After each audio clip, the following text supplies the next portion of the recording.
Hello everyone, it's Jamal Thomas. Welcome to the Progressive Soapbox. Let me check my sound, make sure my sound is decent before I start. I hope everyone is okay. It's 5:49 p.m. on a Sunday. This is an odd day to have a show, but I'm up, I'm awake. This is why I check my sound. I haven't done anything to my sound between the broadcasts, but it is down to like 80 something, so that's why I check my sound. Yeah, guys, I hope everyone is doing okay today. I know Dora is doing a show. I saw his notification come up. Actually, I didn't see a notification come up. I haven't been getting notifications.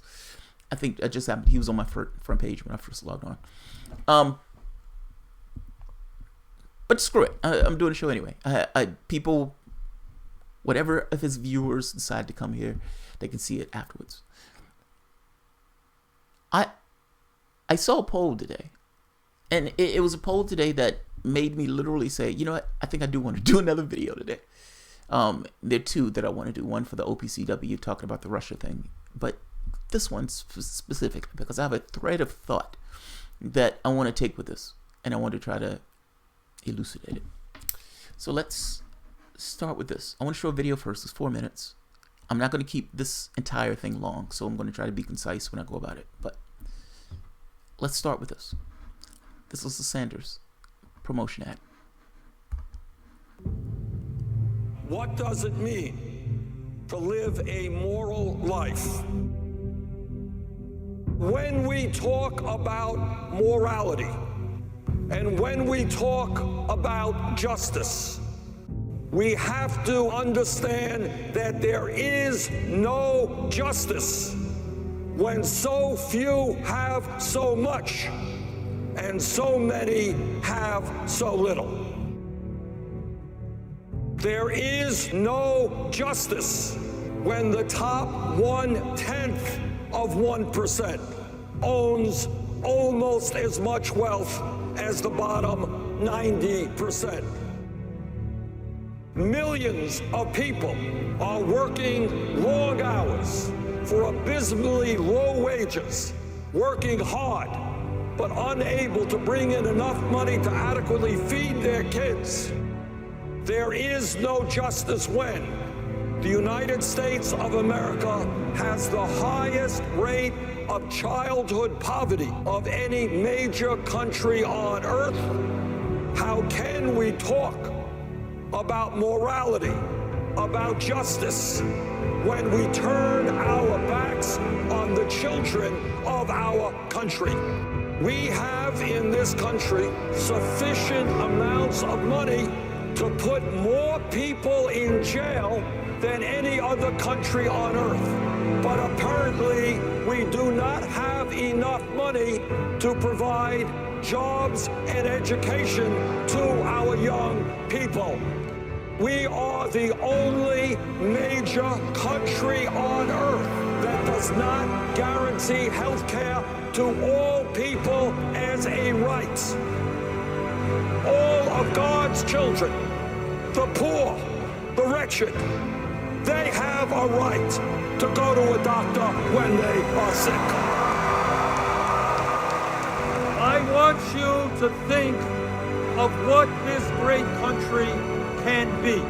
We can be a nation which joins other nations around the world in guaranteeing health care to all people as a right. We can be a nation in which working parents can get quality, affordable child care. We can be a nation in which every American, regardless of his or her income, can get a college education. We can be a nation in which every senior lives out their lives in dignity and security. We can be a nation in where everyone, no matter their race, their religion, their disability, or their sexual orientation, realizes the full promise of equality that is our birthright as Americans. Brothers and sisters, this is the nation we can create when we stand together and not let people divide us. The history of America and the fight for human dignity is a history of struggle. They struggled because they said, I am a human being. I have rights. You can't do that to me. I need dignity. And unions were formed, and people fought, and people died, and people were beaten, and people went to jail. When millions of people stand up and fight, they win.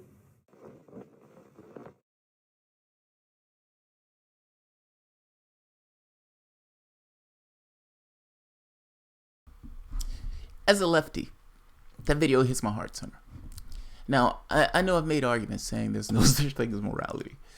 I say that from the standpoint of it is difficult to make arguments or moral judgments when other people don't necessarily take those arguments and judgments as valid, because the way they arrange the world, or the way the world is balanced to them, doesn't necessarily take that standard of morality that you're taking as being their standard of morality. It's not objective. It's a subjective quality that we place on the world that we ourselves feel. I was trying to make this argument more so from the standpoint of action and consequence. What do you want the world to look like? And what are the actions that you need to take, or what are the actions that are cumulative in the world to get to that point? That's the point I was trying to get at. Action and consequence, not necessarily the morality argument. That being said, there is something to be said of, do I want depravity in this world? No. Do I want people to be able to go to school? Yes. Do I think that makes a better world? Yes. Do I think people having healthcare makes a better world? Yes. Do I think people having access to the things that they need cuts down on crime? Yes. Yes, I do.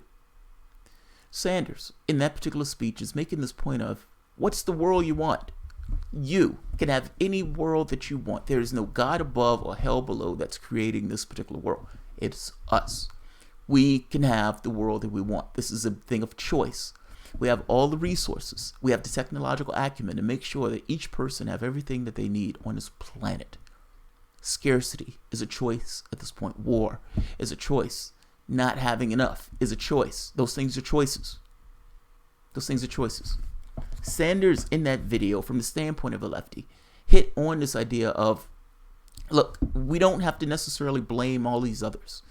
And this idea of identity is tethered to this idea of economics. Both of these things are the same. You can walk and chew gum at the same time. All of these races, creeds, colors, religions, sexuality, all of those fall under the umbrella of wanting to be able to have access to the things that they need, to be able to want to go to school, to not have $50,000 of debt on your back for the temerity of wanting to go to school, to be able to want to get health care without necessarily having to make this choice between drugs and food. That's his point. What is the world that you want? And let's shoot for that particular world. Now, contrast that with what Hillary Clinton was and what Hillary Clinton offered. Status quo. The economy is doing great. Status quo. Keep this ship a running. Status quo. And even when she came out saying we're going to come up with some college plan, nobody believed it. Nobody believed it. Her husband was a person who was trying to privatize Social Security. This was a person who wanted to go in one country after the next. Essentially regime change. Like, it's hard to get across this idea between this hopeful vision of what the world can be versus status quo. This was not a status quo race. Believe it or not, the Obama race was not a status quo race. Obama ran on this idea of hope and change, and the idea of hope and change resonated because those people wanted change. Change was the operative word in that. They didn't get that. They got bitter, down to earth pain and failure. This is the poll that I want to show. There's a poll. Democrats are losing support of millennials. Millennials is one of the major bases of the Democratic Party. The polls show they're losing their support. Democrats are losing support among millennial bloc voters, according to a new Reuters poll published on Monday. The survey found that 46% of respondents say they would vote for the Democratic candidate over the Republican in a congressional district. The number is down 9 points from 55 who said they would back the Democrat in a survey taken the same time in 2016. So in 2 years, they've lost 9% of their voters. 28% of the respondents in the poll published Monday said they would vote for the Republican, which was up 1 point from 2016.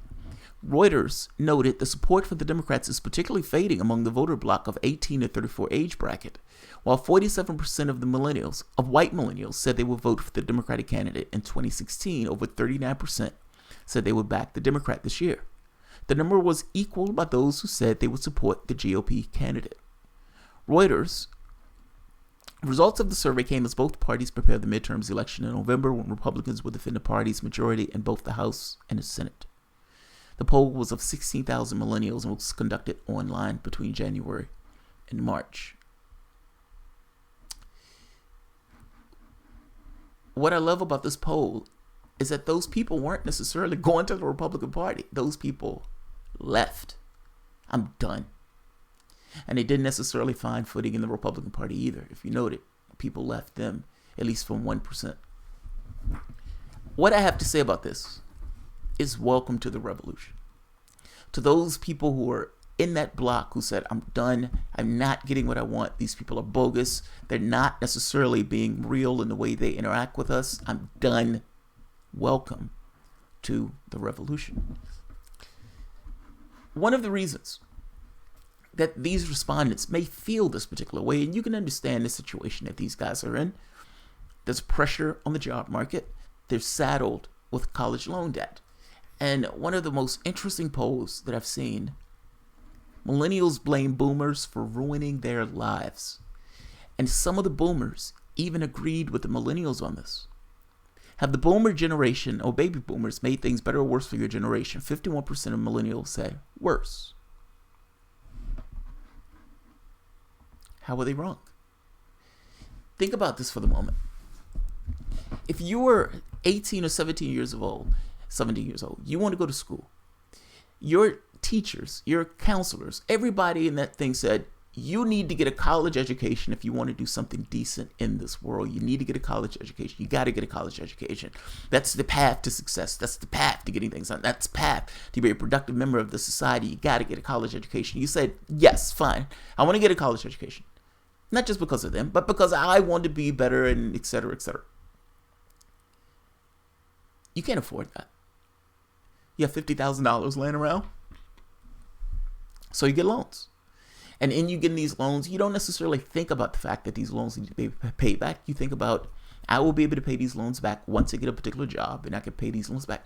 But what you're talking about is this kind of indentured servitude going on for the next 10, 15, 20 years. That's assuming you get the job required that you can pay these back, and that the job market can support you getting a job in the field that you want to get a job in. What does this mean for teachers? Teachers getting these low wages all throughout the country. Many of these people, adjunct faculty, not necessarily getting paid any decent wage, and certainly not a decent wage to pay back the loans. Do you know that some of these loans are like $500, $600 a month that they're expecting people to pay back? How do you get married in this situation? What if you don't necessarily want to go somewhere? Whoa. That's bizarre. My point is, these things are an oppressive aspect to your life. And the boomer generation, who set this up? It didn't have to be this way. Some capitalists said, you know what? I have a great idea. These people need this in order to have any particular life, in order to get into the work market, at the standpoint of a decent job, to be on a service level job. Got to have a college education. That's a good opportunity. So we need to supply these guys with loans. And in supplying them more loans, we can put a huge amount of penalty on this. So we can get that money back.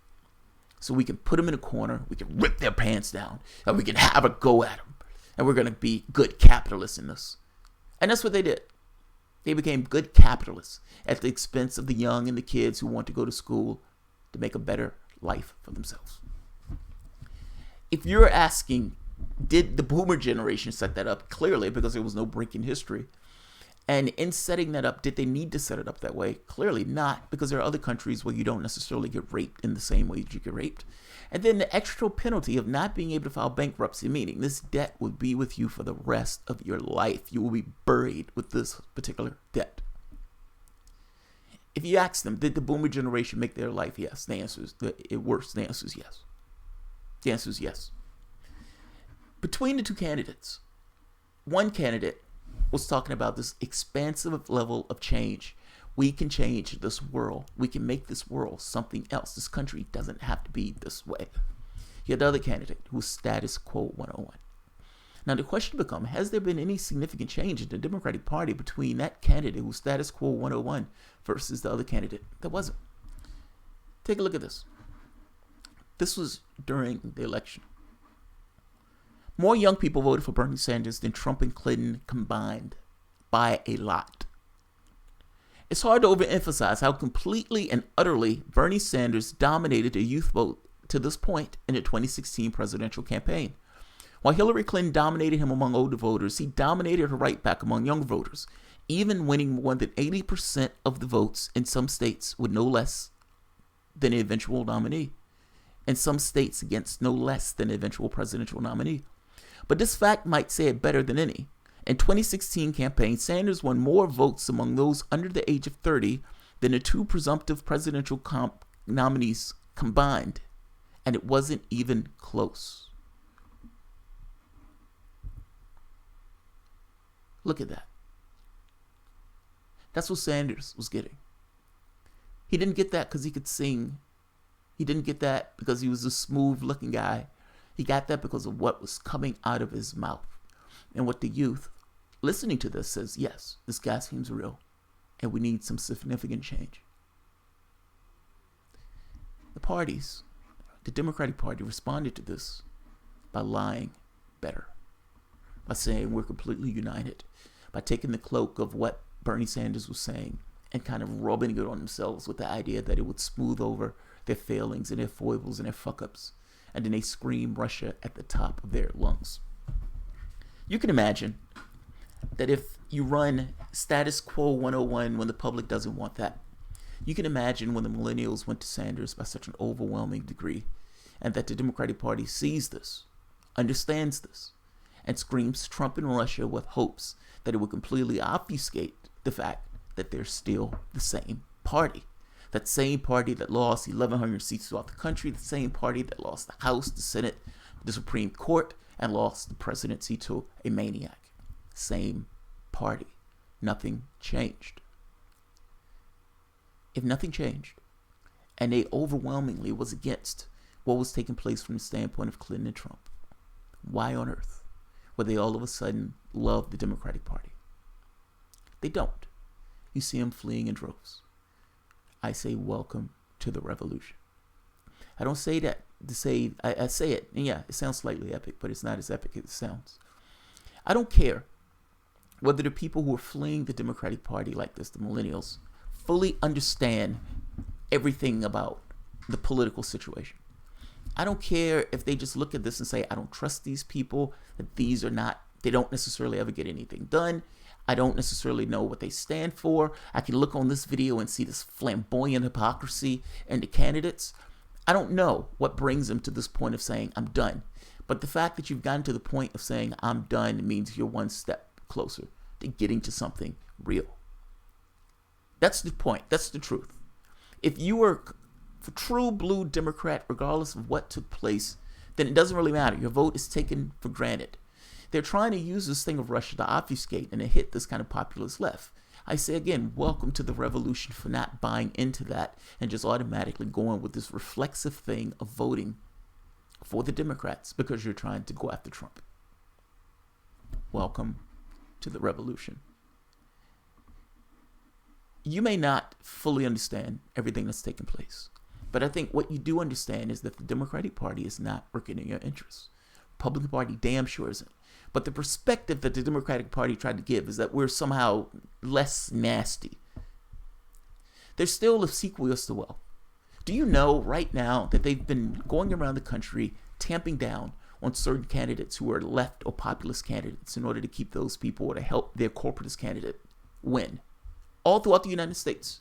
Do you know that the candidates are so gross that they're afraid that they can't get elected by running on their own values or running on their own accomplishments? So the Democrat has been helping the Republican, the gross Republican or the grossest Republican, win because it is their political strategy to use the failings and horribleness of the Republican himself to pivot against politically. So you won't necessarily pay attention to the fact that that Democrat is a vacant corporate husk. They've been doing this. They're doing it in West Virginia. And if I'm not mistaken, it was Ohio that they did this in. The party is not the party of values. It's not the party of workers. And I suspect those people who are pulling themselves out of it begins to understand that. They are a corporatist husk, just like the Republicans are. And they pivoted upon the fact that Republicans are maniacs in order to get in office. If you scare the shit out of labor, you scare the shit out of blacks, you scare the shit out of Hispanics, you scare the shit out of everybody, and then you look at them and tell them they have nowhere else to go. And you run whatever policy you want, status quo 101, and you maintain that status quo. Well, that status quo is working in the interest of somebody, but it's not working in the interest of the millennials, nor is it working in the interest of the 99%. Those millennials are finally beginning to realize it. Welcome to the revolution. Take a look at this. This is one of Democrats' main donors. This is what politics is, regardless of what they tell you, regardless of all the nice things. I understand Republicans are maniacs, but if you compare what we have as politics to the rest of the world, our system is insane. It is a capitalist hellscape.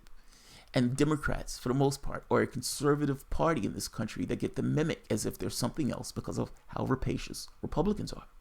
The key point in this is Republicans are only that rapacious because Democrats have moved so far to the right. This is one of the Democratic donors telling Democrats to shut up about conversations about class.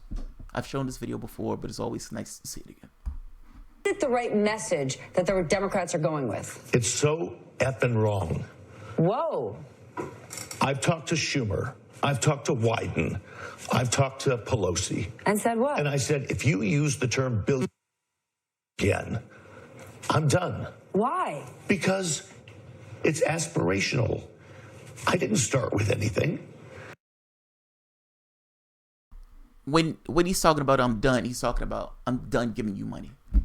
I called them up and I told them, stop talking about class. Don't use that term billionaire. Do not identify that I have billions of dollars in the society when half of the country is poor or living in poverty or living with low-wage jobs. Don't identify that. Don't talk about that. Shut up about class. This plutocrat is on TV literally saying that I am bribing this politician to not talk about certain things that the populace may need to actually talk about. I am telling them to shut up. I called them up. I picked up the phone and I was able to get in contact with Nancy Pelosi, Chuck Schumer, this other person, and I told them to shut up. Stop talking about my money. Stop talking about my money. They're bribed. That's open bribery. That is literal definition bribery. I told them to stop talking about these political things, dealing with something that you may actually need to talk about. The cash that I am giving them is shutting them up in this process. That's the Democrats. That's same thing for Republicans. But this is your political system. That's politics. Money is ensconced in this process. And the reason why Democrats and nothing get accomplished is because people are paying them. The most they can do is incrementalism in order for political gamesmanship and political tools to say, look at the incremental stuff that I did. We're better than Republicans. Nonsense. It's absolute nonsense. Welcome to the revolution.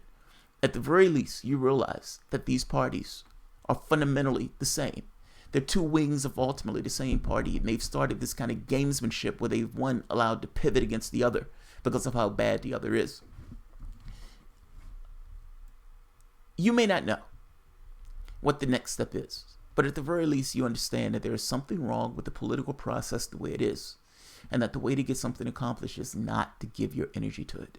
When you're looking at these videos on YouTube and you're seeing these guys lying, when you look at what's taking place outside the country and you're like, these people are essentially feeding into that.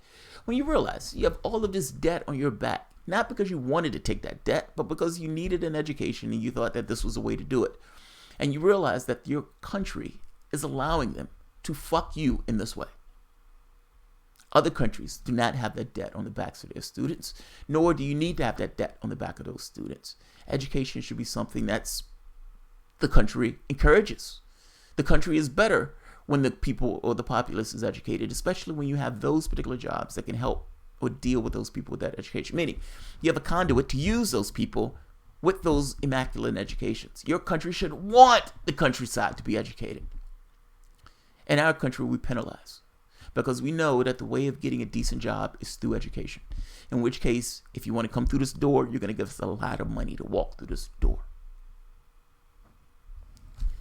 I would make the point that the reason people are leaving the Democratic Party in droves, especially millennials, is because they are the most plugged in and wired probably of any generation. And it being that plugged in and wired, they're probably looking at other sources other than the mainstream news source of this kind of corporatist, political thought that trends to the right. They're seeing other stuff. And they're not necessarily seeing what they like from the political class and dealing with those things. What I would suggest to them is Sanders. That model, not playing with that model, meaning not lying and not smearing them over yourself and trying to make it look something else. The model itself is the thing that entices and draws them in because that model talks about a different country. That different country, however, is antithetical to the people who are paying you, in which case that party will be hard-pressed to take that model. Sanders wasn't paid by those corporatist hacks. Sanders was paid by the population. One last thing I want to show. This has to do with, and I'm going to show a part of this. I hope I can show this without any issue. Sanders and Tom Perez, side by side, talking to Chris Hayes. And I'm going to make sure it's the right video. Yeah. Sanders talking to Chris Hayes. Awesome video. Tom Perez side by side. I'm showing this because I want to show the difference between the two. When the reason why these people are fleeing in droves, the reason why these people were on point for Sanders, meaning they love this guy, but they hate this other group. Right here. This tells you everything. What do these two parties represent, or what do these people represent? And you can see there was a fundamental difference between Sanders versus Perez. And these two are representing these kind of two factions of the Democratic Party, even though Sanders is not a Democrat. I want you to be a part of this. And I'm hoping there's no issue when we playing this. But I want you to be a part of this. Because I think this makes the point clearer. When you can see them side by side, both of them answering questions. And the way they answer these questions gets across everything about who they actually represent.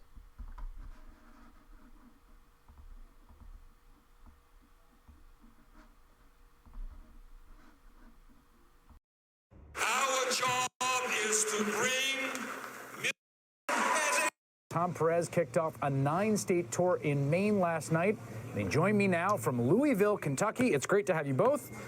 Senator, let me start with you. Your relationship to the Democratic Party is an interesting one. You sort of... Chris, in Vermont, we don't have... You've been talking, you're on this road trip now with the head of the DNC. You're talking about reforming, reviving, transforming the Democratic Party. Do you consider yourself a Democrat? No, I'm an independent, and I think if the Democratic Party is going to succeed, and I want to see it succeed, it's going to have to open its doors to independents who are probably more independents in this country than either Democrats or Republicans. And it's going to have to open its doors to working people and to young people and create a grassroots party. That's what we need. And what the party has got to focus on are the most important issues facing working people. That's the decline of the middle class. That's the need to take on the billionaire class and Wall Street and the insurance companies and bring people together, A, against Trump's absolutely reactionary agenda, and B, fight for a progressive agenda, which among other things includes a Medicare for all single-payer program. Just so we're clear, that's the opposite of what they did. That's the opposite of what they did. Like, Bernie Sanders is like, look, if the Democratic Party is to succeed, and I want them to succeed, they're going to have to do X, Y, Z. They didn't do that. That's the opposite.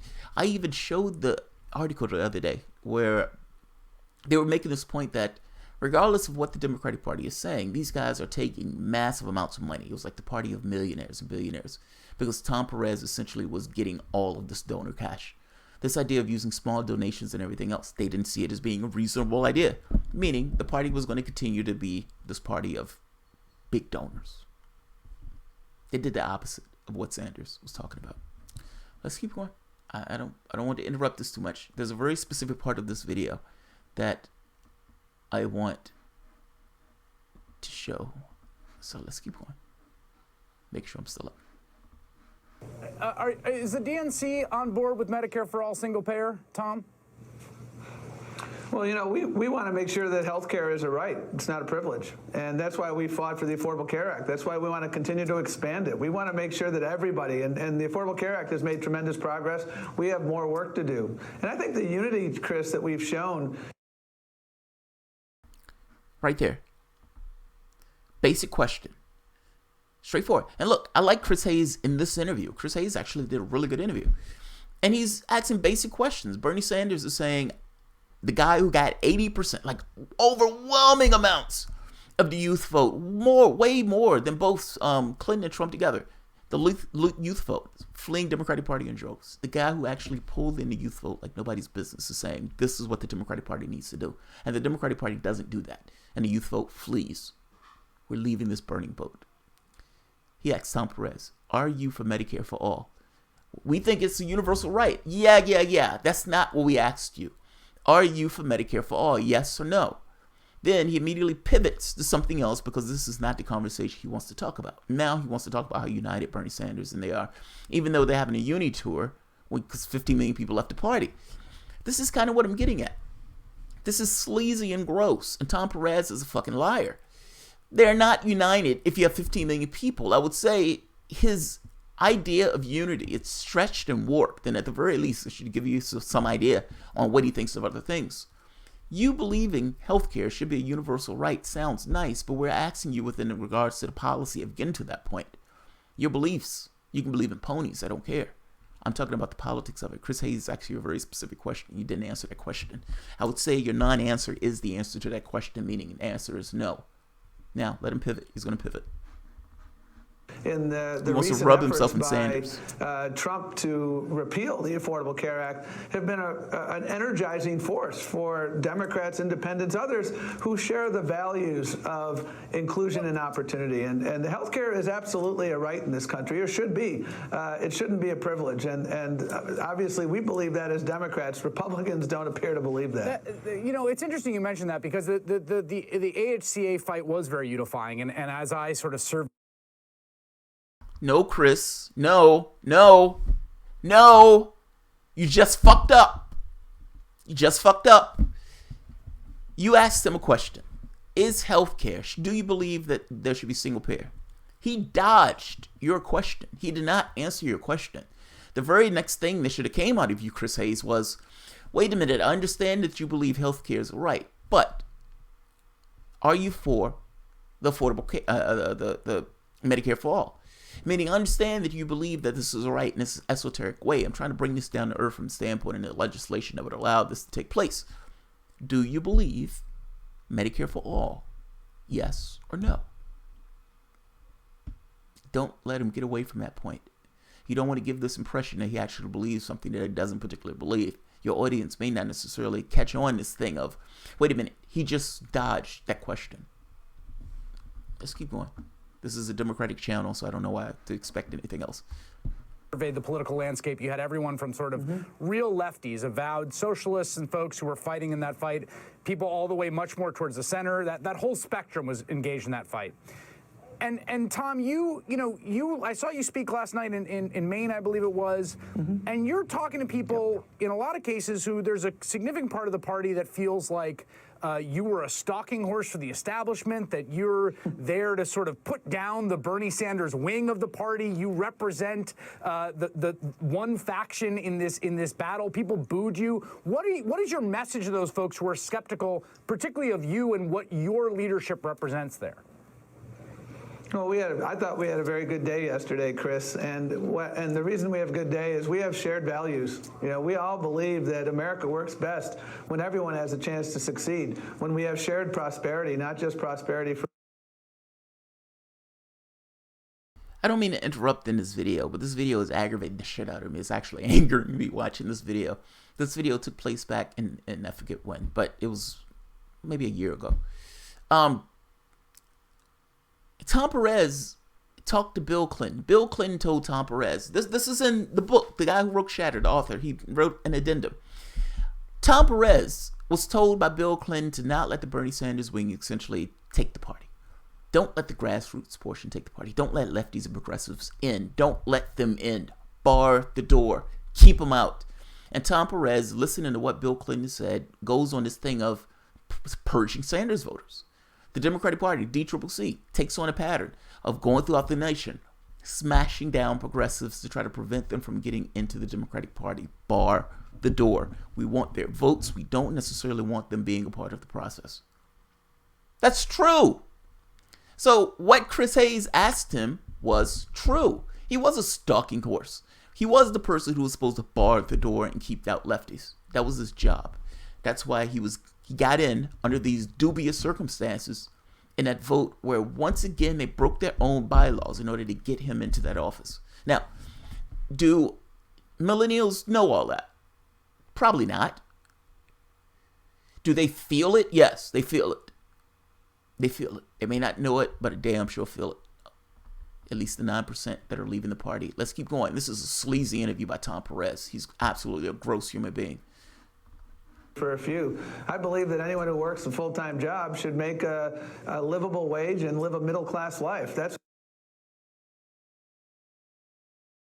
By the way, if you notice, Sanders' response.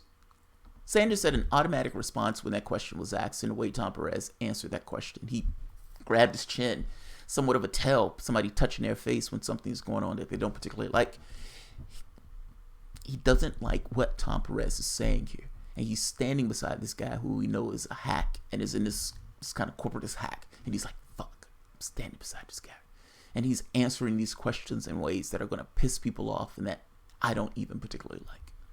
I love this. Because Chris Hayes at some point realizes there is a difference in the things that you two are saying.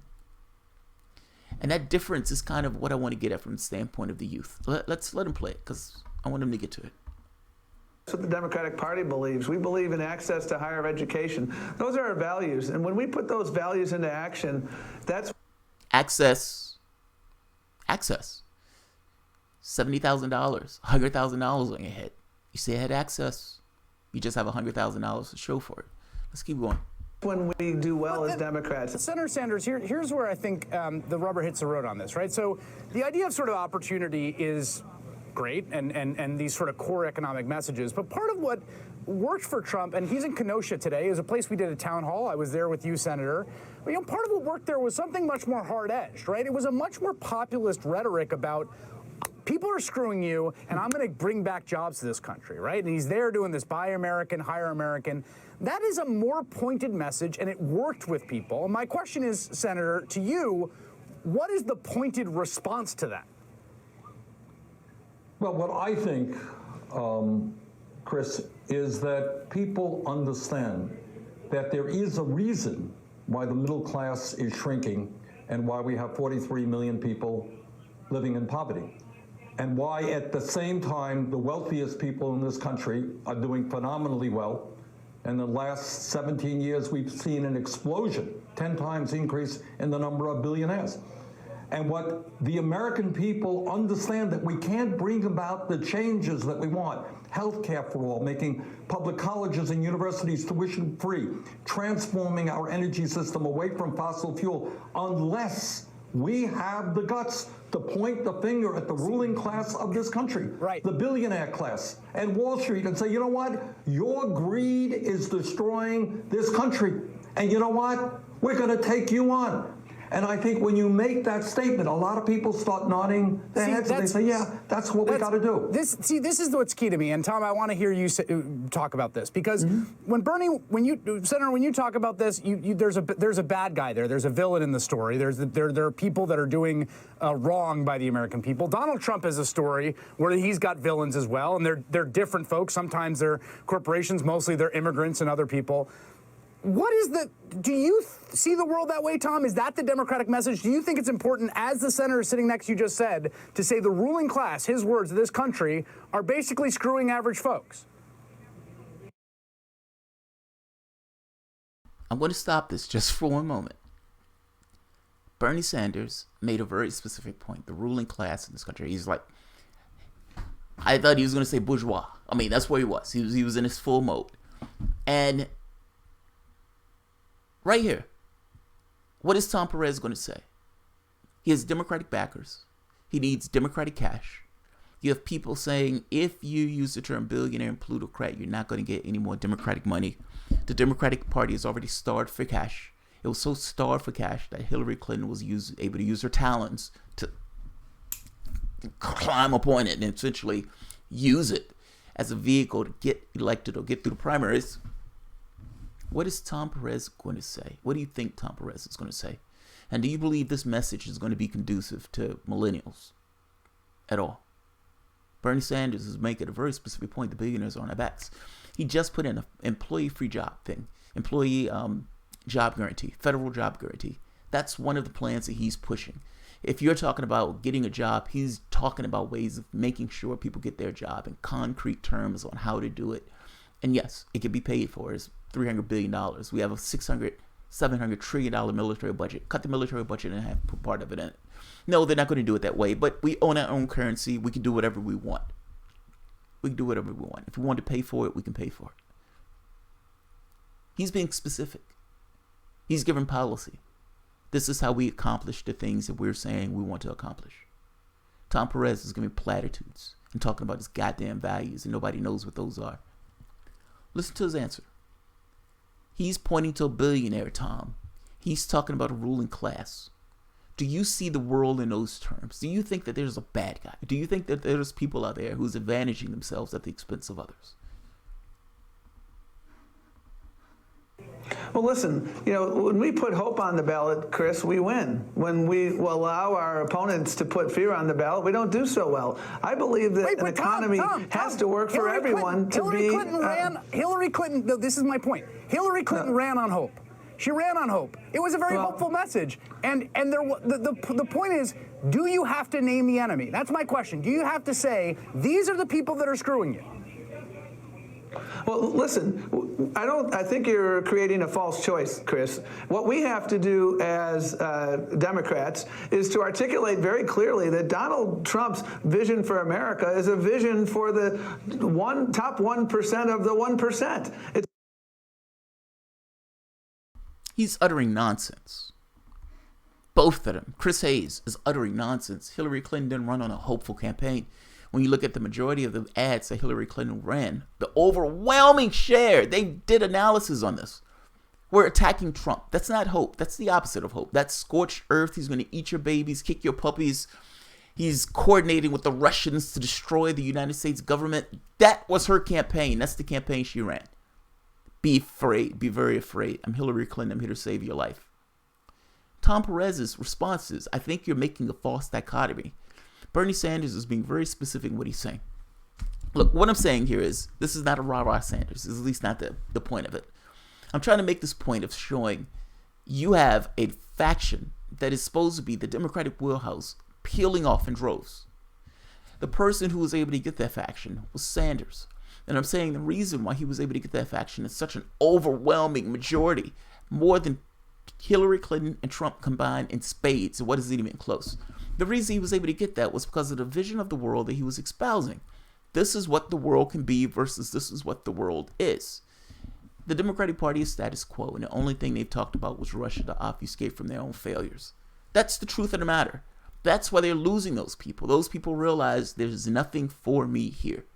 And to that, I say, welcome to the revolution. I don't care if you don't necessarily know exactly what you want to do. I care that you realize that being in that party, it's not going to get you there.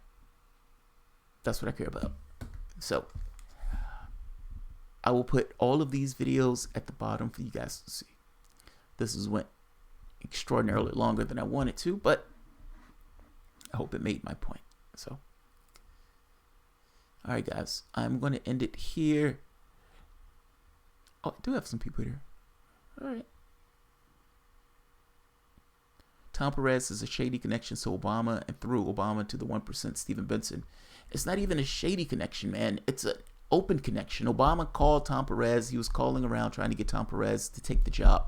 Tom Perez, after taking that job or taking the position of going after the leadership position, Bill Clinton tells him, don't let Sanders supporters in. Anybody who went for Sanders and Ellison, Tom Perez starts to purge from the party at the very least, or purge from leadership positions. It's nonsense. I mean, Tom Perez is there purely to represent the Clintonites. The Bernie-crats in the party, or the people who trend to the left, still push for the party and sheepdog for the party, even though they get kicked and hit and slapped and beat up one day after the next. But they'll always turn around and still say, vote this particular person, vote Hillary. It's sad and pathetic to see it happen. I mean, think about the ridiculousness of the person who gets beat up, whose spouse hits him, whose spouse slaps him, who's a crack-addicted, alcoholic, drug addict, and yet they still make their ham sandwiches. They still pick up after him, and they still try to explain away to their friends why they have a black eye. He has a good heart. He has a good heart. He has a really good heart. You just don't know it. I see it sometimes when he's sitting there by himself and he's not slapping me. That's the political equivalent of an abused spouse. That's what the Democratic Party left is right now. I am happy that certain section of the millennial population sees it for what it is and says, I'm done. Fucking A. Welcome to the revolution. It's not even organized yet, but at the very least, you are at the point of saying, I am done. That's a start. All right, guys. If you enjoy the content, please feel free to share, like, subscribe, and of course, you guys can always support through Patreon. Thanks, everyone.